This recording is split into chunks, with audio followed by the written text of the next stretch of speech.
Right. We started with like the funniest Greek comedian, so now we end with another one. And it's up to you to decide which one was the most funniest. So here he is, Socrates.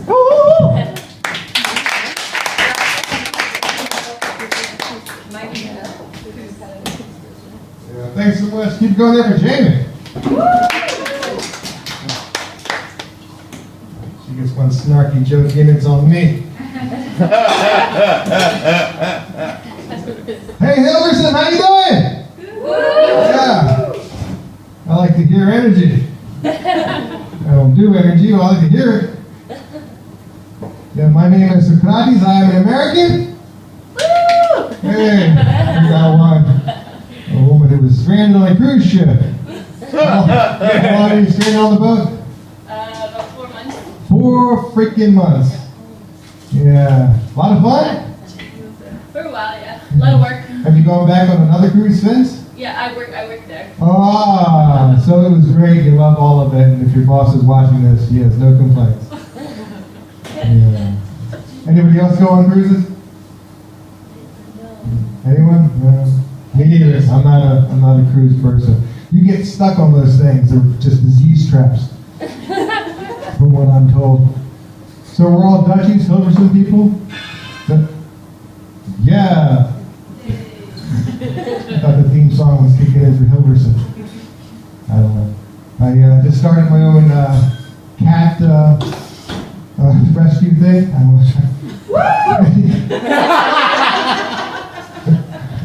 It's a small audience. You cater to each individual type. You know what I mean? Who's from Brazil? Any Asians? Hey, there you go. So I've been living here since 2009 because I'm an American immigrant.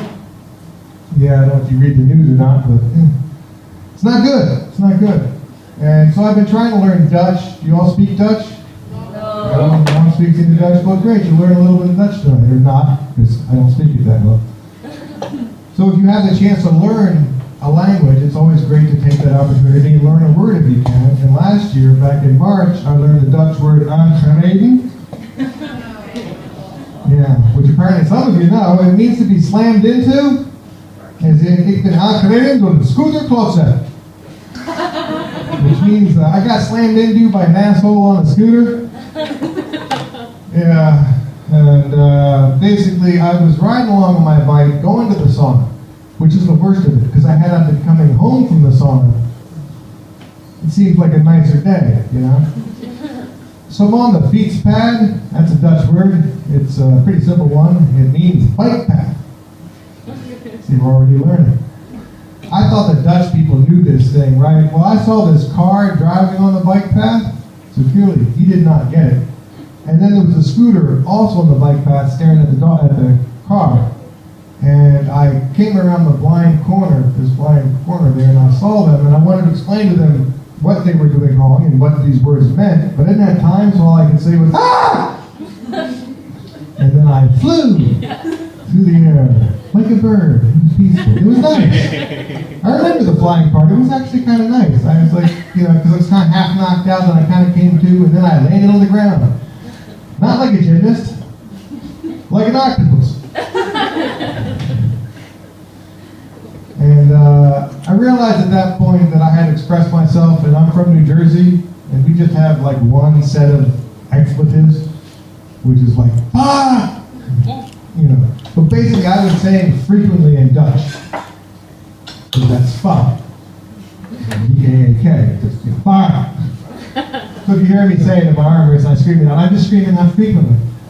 I asked the guy, the car, and he said, are you a Netherlander? And he said, yeah, he's actually from the Netherlands, but from Appledorp. So kind of the Netherlands. The joke makes more sense in Amsterdam. Well, I asked the guy, do you understand the bike path? He said, oh yeah, I get the bike path. So why are you driving your car on the bike path? He said he was following his GPS. Okay. No. This is not helpful. These are not responses that give you any confidence or pleasure or whatnot as you're doing this thing. So I called for an ambulance, And first of all, he wanted to know where I was. You know, I was riding my bike a minute ago somewhere, and I just been slammed into with the aangereden process. And you want to know where I am here. WhatsApp knows where I am. You know what I mean? So I crawl around, I find the bike, there was a bus stop nearby, fortunately, and I asked for the ambulance, and he said, "Are you passing out?" And I said, "Not at the moment." He said, "Take a taxi." I said, "I'm starting to pass out." He said, "Well, send an ambulance." I said, "You got to know when to speak." So the ambulance shows up, and the guy offered me fentanyl. Now I'm an American, you know? Don't tease me. Give me heroin. And by the way, there's a big difference between a taxi and an ambulance. You can take a taxi to get fentanyl, but the ambulance has fentanyl with it, you know, unless you know the taxi driver. And the weird thing about it is he actually put the saline thing into my arm, and it felt really good. It felt relief, like, wow, that's really good. And he said, "Now I'm going to give you the fentanyls." Gave me the fentanyl, had no effect whatsoever. One-star drug, highly addictive, ineffective.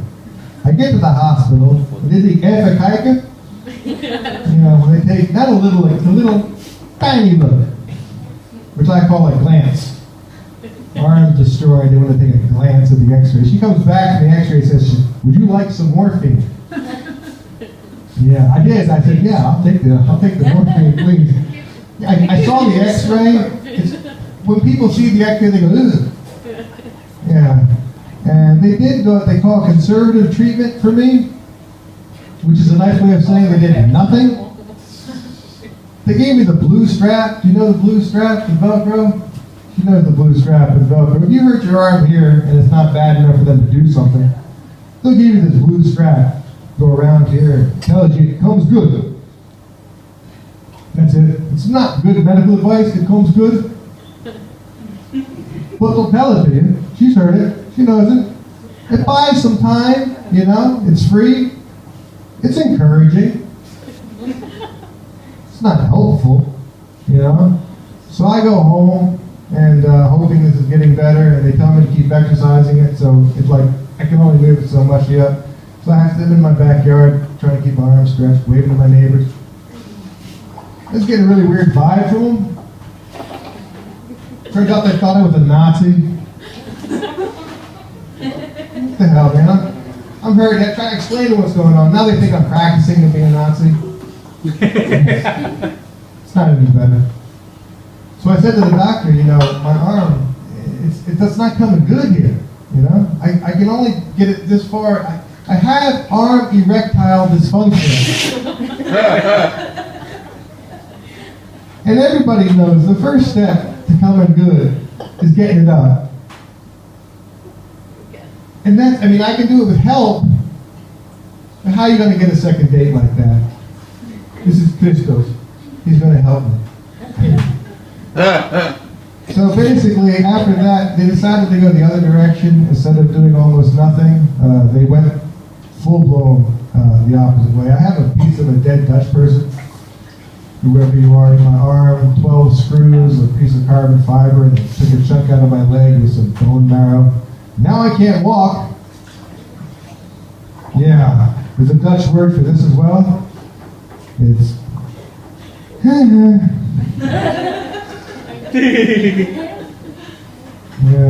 don't get me wrong, it's worse for the guy who's in my arm. I mean, it could be worse. They told me they were going to do this. They didn't make me kill anybody.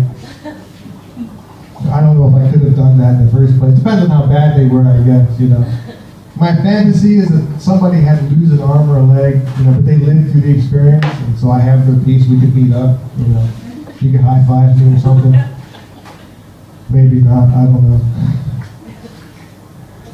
So then finally they did this surgery on me, and you know, I'm trying to get better here, and I'm hoping to with UFRA, as they call it. You know the difference between the Germans and the Dutch? Any Germans in the room tonight? Some from Brazil? So. You know, the Germans, they would have just fixed me, you know, sent me back to work, you know, matched them, you know. The Dutch, they did their Dutch version of efficiency, because this was financially efficient up till recently, you know. But the biggest difference between the Dutch and the Germans, you know, is the fact that the Dutch are absolutely not German.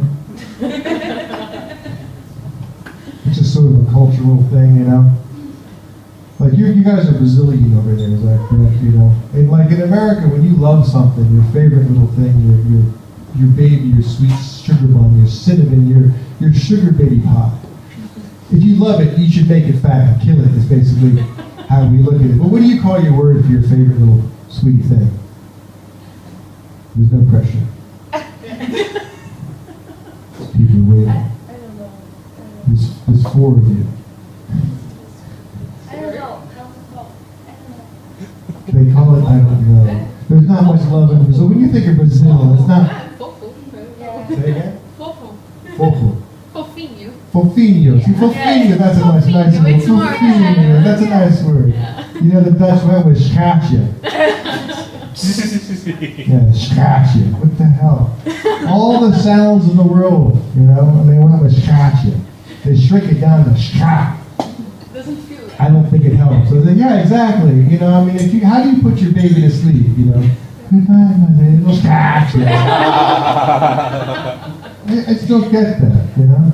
And the Dutch are sarcastic. I don't know if you picked up on this or not, but the Dutch are sarcastic as hell. You know? So I've wondered, you know, the first time somebody said scratch, you know, it had never been used. No one had ever heard this word, you know. Some guy calls his friend up, hey, I got a new baby, check it out. The guy comes over and goes, ooh. It's a scratch, huh? Never heard the word before. Said, yeah, I like that, you know. How ugly must that first one have been, you know? Do you know what's up? Well, you tell me. Go ahead, I'm listening. Ja, nu komt het. Nou ja, treasure. Treasure. Yeah. But again, even the word treasure sounds so nicer than the word scratch. You know? I mean, it's like, I like the word oucha. Oucha. A little onion. I mean, ouch is a nice little word, isn't it? They could have used oucha, they went with little onion, they went with apple. You could have gone with that for scratcha, you know? I'm just saying. You know, these words, we pick these sounds, you know, we agree that this means this. You know, scratcha means my little treasure. You know? Ja. It's like the word moody.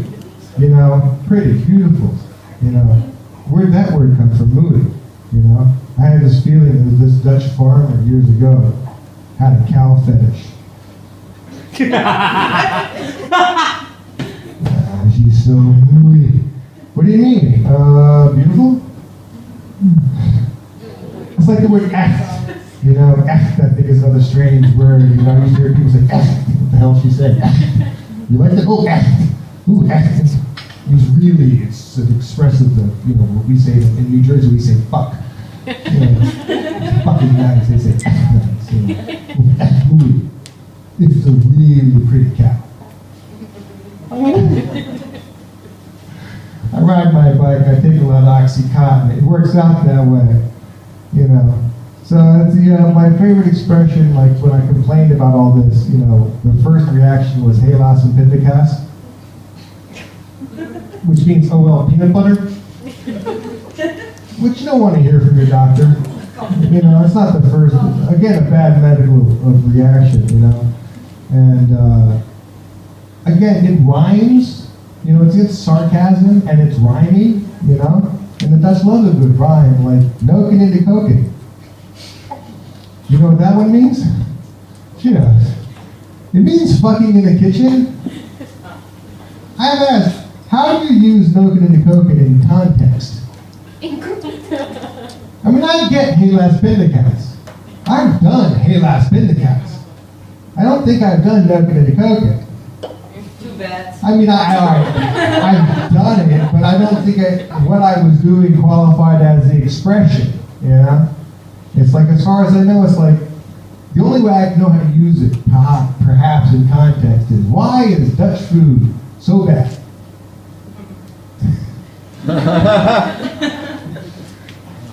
Maybe not, I don't know. The other question is, if you combine Note in the cocaine with Galas Pindakaas. I think you end up with satay sauce.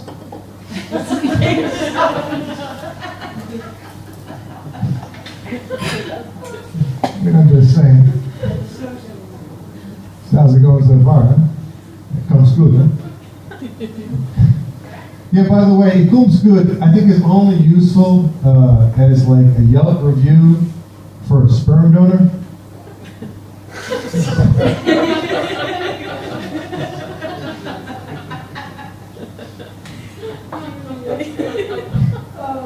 It's important, you know. We got religious people? How's the religion in the house? A lot of religious folks? All right, my kind of people. I mean, I'm not really raised religious. I was baptized Greek Orthodox as a baby. Don't like Christo school. I mean, it's no real big deal though. A priest put me in a bowl and poured olive oil over me. Yeah, I mean, honestly, I could have been a salad.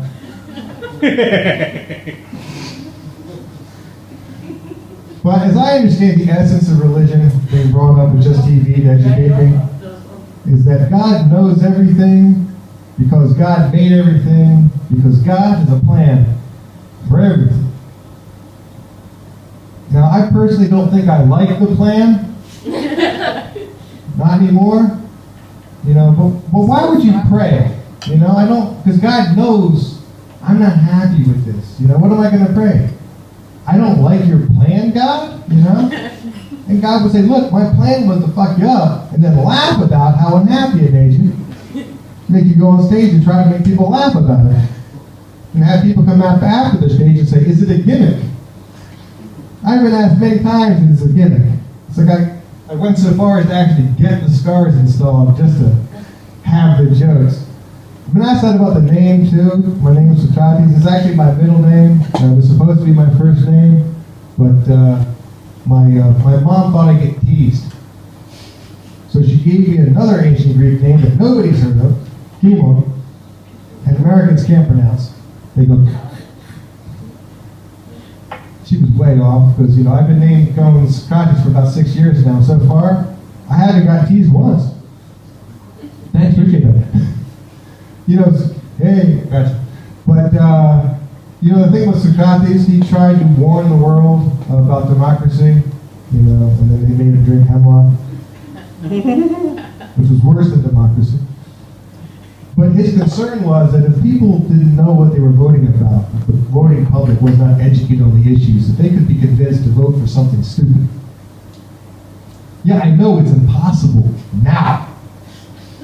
With the modern world, you know, everyone's so very well educated, it could never happen now. But back then, it was a real word. And that's why they came up with the idea of politics. You know, which, if you don't know, it's a Greek word. It comes from poly, which means many, and ticks, a blood-sucking parasite that spreads diseases. Politics. And drugs help, by the way. If you're never sure what to do, I always advise drugs. Anybody Oxycontin people? Anyone on the Oxy? Just me? Heroin people? Hey, it helps you sleep, man. You know what I mean? As you get older in life, you have to find your best way to get through any way you can. You know, like I'm now 57, or let's say 75. Which is closer to honest, I think I feel that way. Yeah, but when this was all swelled up, the swelling started going down, and it kind of went this way, and stopped. I was hoping to keep going a little farther, but it stopped here. So I've been trying to get myself back into shape. You know, I'm in A shape, but it's the shape of pregnancy. Appreciate that. She's got a good view of it. So anyone, you have your personal emoji, you know what I mean? Anybody, you know, it's like, and no, it's not the aubergine. That'd be disgusting. Mine was the rhinoceros. A little bit thick, but strong, with a horn to be proud of. But now it's kind of turning into the elephant, because I'm a little fatter and slower. My trunk's just dangling down. Yeah, I used to think of him as Mr. Johnson, Mr. William Johnson. Willie to his friends. Now I'm realizing it's not necessarily his name. Willie could also be a question. Willie? Willie!